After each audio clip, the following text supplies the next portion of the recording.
52 বলে 148।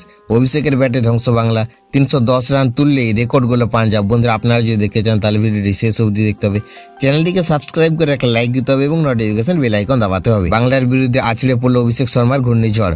হায়দ্রাবাদের শহীদ মুশতাক আলী ট্রফির ম্যাচে মাত্র 52 বলে 148 রানের অবিশ্বাস্য ইনিংস খেলেন পাঞ্জাবের এই তারকা ওপেনার। 8টি 4 আর 16টি ছক্কায় গড়া এই বিধ্বংসী ইনিংসে তার স্ট্রাইক রেট দাঁড়ায় 284.62, অর্থাৎ পুরো 148 রানের মধ্যে 128 রানই আসে বাউন্ডারিতে।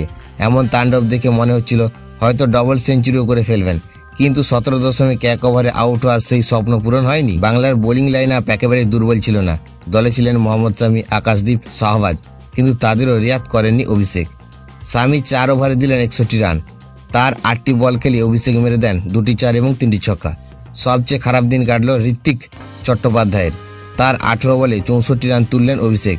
মোট 4 ওভারে ঋত্বিককে খেতে হলো 67 রান। অভিষেকের সঙ্গ দারুণভাবে দিয়েছেন প্রভসিমরন সিং এবং রমনদীপ সিং। প্রভসিমরন করেন 35 বলে 70 আর রমনদীপ করেন 15 বলে 39।